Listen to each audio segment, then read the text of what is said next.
Berenice. By Edgar Allan Poe. Published 1835. My companion said to me, if I would visit the grave of my friend, I might somewhat alleviate my worries. By Ebn Zaiat. Misery is manifold. The wretchedness of earth is multiform. Overreaching the wide horizon as the rainbow, its hues are as various as the hues of that arch, as distinct too, yet as intimately blended.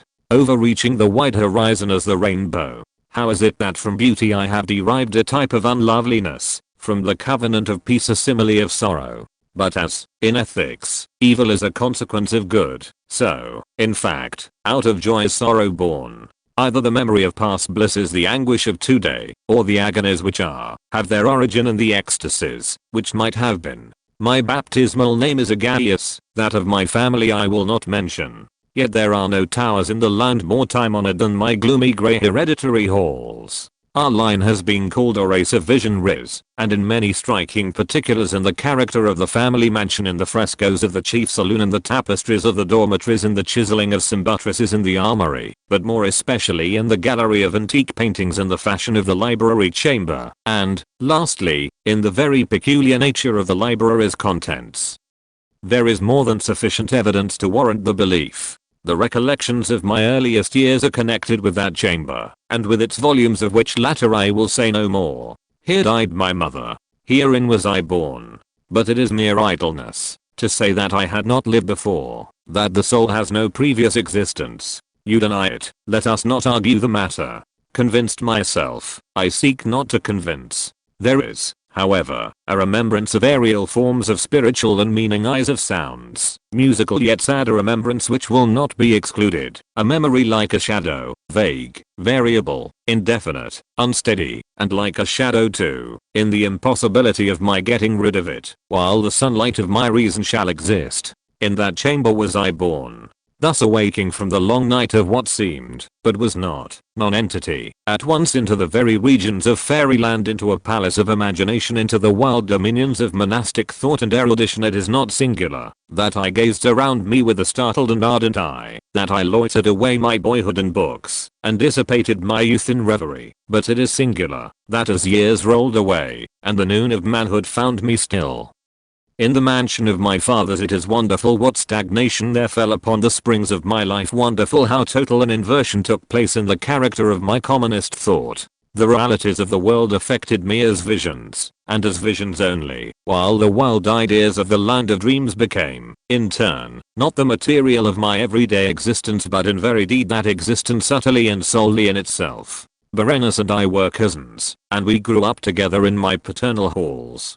Yet differently we grew. I of health, and buried in gloom; she agile, graceful, and overflowing with energy. Hers the ramble on the hillside, mine the studies of the cloister. I living within my own heart, and addicted body and soul to the most intense and painful meditation; she roaming carelessly through life with no thought of the shadows in her path, or the silent flight of the raven-winged hours. Berenice. I call upon her name, Berenice, and from the grey ruins of memory 1,000 tumultuous recollections are startled at the sound. Vividly is her image before me now, as in the early days of her light-heartedness and joy. Oh, gorgeous yet fantastic beauty. Oh, sylph amid the shrubberies of Unheim. Oh, naiad among its fountains, and then all is mystery and terror, and a tale which should not be told. Disease, a fatal disease, fell like the simoom upon her frame, and, even while I gazed upon her, the spirit of change swept over her, pervading her mind, her habits, and her character, and, in a manner the most subtle and terrible, disturbing even the identity of her person. Alas, the destroyer came and went, and the victim, where was she? I knew her not, or knew her no longer as Berenice. Among the numerous train of maladies superinduced by that fatal and primary one which effected a revolution of so horrible a kind in the moral and physical being of my cousin, may be mentioned as the most distressing, and obstinate in its nature, a species of epilepsy not unfrequently terminating in transit self-trance very nearly resembling positive dissolution, and from which her manner of recovery was in most instances startlingly abrupt. In the meantime my own disease, for I have been told that I should call it by no other appellation, my own disease, then, grew rapidly upon me, and assumed finally a monomaniac character of a novel and extraordinary form, hourly and momently gaining vigor, and at length obtaining over me the most incomprehensible ascendancy. This monomania, if I must so term it, consisted in a morbid irritability of those properties of the mind in metaphysical science termed the attentive. It is more than probable that I'm not understood, but I fear, indeed, that it is in no manner possible to convey to the mind of the merely general reader an adequate idea of that nervous intensity of interest with which, in my case, the powers of meditation, not to speak technically, busied and buried themselves in the contemplation of even the most ordinary objects of the universe. To muse for long unwearied hours with my attention riveted to some frivolous device on the margin, or in the topography of a book, to become absorbed for the better part of a summer's day, in a quaint shadow falling aslant upon the tapestry, or upon the door, to lose myself for an entire night, in watching the steady flame of a lamp, or the embers of a fire, to dream away whole days over the perfume of a flower, to repeat monotonously some common word, until the sound, by dint of frequent repetition, ceased to convey any idea whatever to the mind, to lose all sense of motion or physical existence, by means of absolute bodily quiescence long and obstinately persevered in. Such were a few of the most common and least pernicious vagaries induced by a condition of the mental faculties, not, indeed, altogether unparalleled, but certainly bidding defiance to anything like analysis or explanation.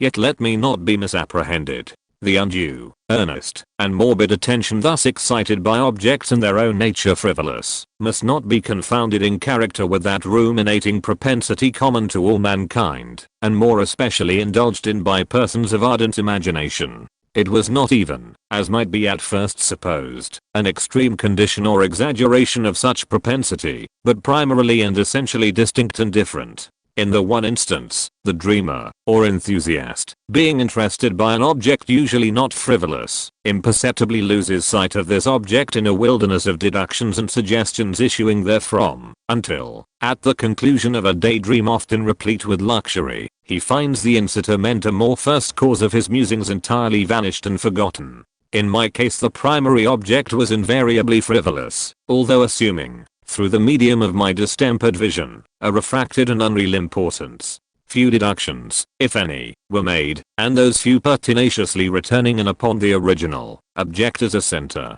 The meditations were never pleasurable, and, at the termination of the reverie, the first cause, so far from being out of sight, had attained that supernaturally exaggerated interest which was the prevailing feature of the disease.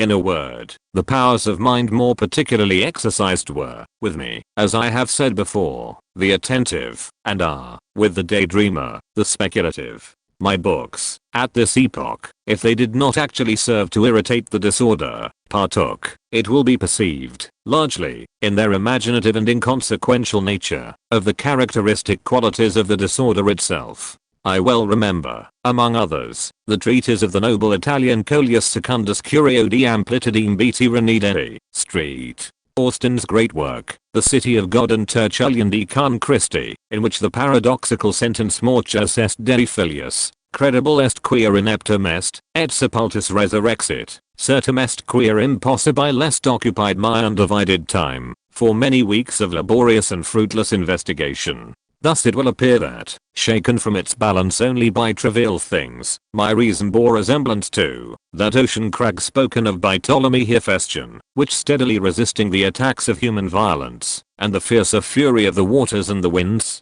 trembled only to the touch of the flower called asphodel. And although, to a careless thinker, it might appear a matter beyond doubt, that the alteration produced by her unhappy malady, in the moral condition of Berenice, would afford me many objects for the exercise of that intense and abnormal meditation whose nature I have been at some trouble in explaining, yet such was not in any degree the case. In the lucid intervals of my infirmity, her calamity, indeed, gave me pain, and, taking deeply to heart that total wreck of her fair and gentle life, I did not fall to ponder frequently and bitterly upon the wonder-working means by which so strange a revolution had been so suddenly brought to pass. But these reflections partook, not of the idiosyncrasy of my disease, and were such as would have occurred, under similar circumstances, to the ordinary mass of mankind.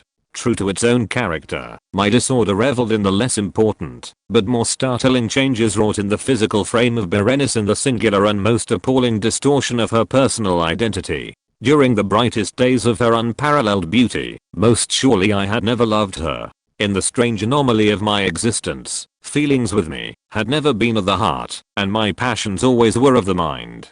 Through the grey of the early morning, among the trellised shadows of the forest at noonday, and in the silence of my library at night, she had flitted by my eyes, and I had seen her, not as the living and breathing Berenice, but as the Berenice of a dream, not as a being of the earth, earthy, but as the abstraction of such a being, not as a thing to admire, but to analyze, not as an object of love, but as the theme of the most abstruse although desultory speculation. And now I shuddered in her presence, and grew pale at her approach, yet bitterly lamenting her fallen and desolate condition. I called to mind that she had loved me long, and, in an evil moment, I spoke to her of marriage. And at length the period of our nuptials was approaching, when, upon an afternoon in the winter of the year, one of those unseasonably warm, calm, and misty days which are the nurse of the beautiful halcyon, I sat, as I thought, alone, in the inner apartment of the library. But uplifting my eyes I saw that Berenice stood before me.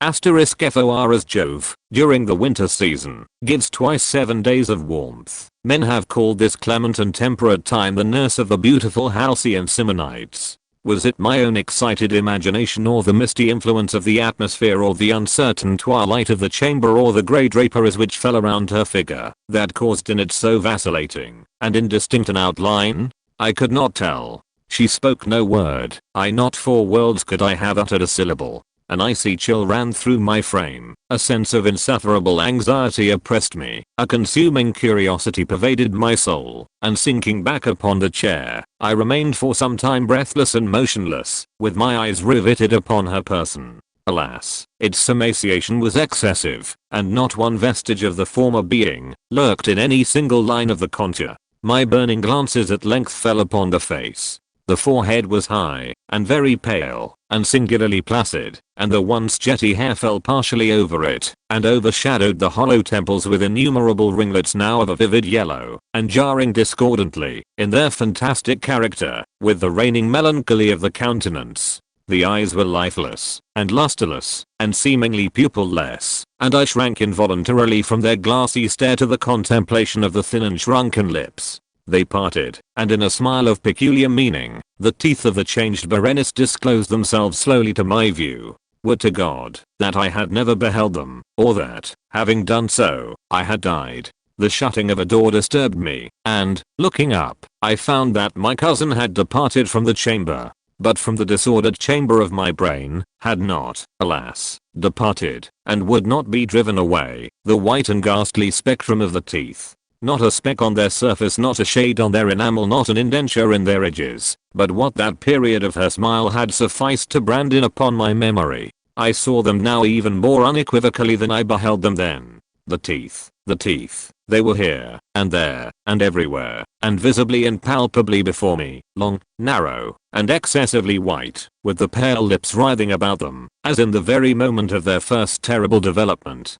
Then came the full fury of my monomania, and I struggled in vain against its strange and irresistible influence. In the multiplied objects of the external world I had no thoughts, but for the teeth. For these I longed with a frenzied desire. All other matters and all different interests became absorbed in their single contemplation. They alone were present to the mental eye, and they, in their sole individuality, became the essence of my mental life. I held them in every light. I turned them in every attitude. I surveyed their characteristics. I dwelt upon their peculiarities. I pondered upon their conformation. I mused upon the alteration in their nature. I shuddered as I assigned to them in imagination a sensitive and sentient power, and even when unassisted by the lips, a capability of moral expression. Of mad soulless all it has been well said, ecstasies parsitantes sentiments, and of Berenice I more seriously believed ecstasies densitates ides. These here was the idiotic thought that destroyed me. These therefore it was that I coveted them so madly. I felt that their possession could alone ever restore me to peace, in giving me back to reason. and the evening closed in upon me thus, and then the darkness came, and tarried, and went, and the day again dawned, and the mists of a second night were now gathering around, and still I sat motionless in that solitary room, and still I sat buried in meditation, and still the phantasma of the teeth maintained its terrible ascendancy as, with the most vivid hideous distinctness, it floated about amid the changing lights and shadows of the chamber. At length there broke in upon my dreams a cry as of horror and dismay, and thereunto, after a pause, succeeded the sound of troubled voices, intermingled with many low moanings of sorrow, or of pain. I arose from my seat, and, throwing open one of the doors of the library, saw standing out in the antechamber a servant maiden, all in tears, who told me that Berenice was no more. She had been seized with epilepsy in the early morning, and now, at the closing in of the night, the grave was ready for its tenant, and all the preparations for the burial were completed. I found myself sitting in the library, and again sitting there alone. It seemed that I had newly awakened from a confused and exciting dream. I knew that it was now midnight, and I was well aware that, since the setting of the sun, Berenice had been interred. But of that dreary period which intervened I had no positive, at least no definite comprehension. Yet its memory was replete with horror more horrible from being vague, and terror more terrible from ambiguity. It was a fearful page in the record my existence, written all over with dim, and hideous, and unintelligible recollections. I strived to decipher them, but in vain, while ever and anon, like the spirit of a departed sound, the shrill and piercing shriek of a female voice seemed to be ringing in my ears. I had done a deed. What was it? I asked myself the question aloud, and the whispering echoes of the chamber answered me. What was it? On the table beside me burned a lamp, and near it lay a little box. It was of no remarkable character, and I had seen it frequently before, for it was the property of the family physician. But how came it there, upon my table, and why did I shudder in regarding it?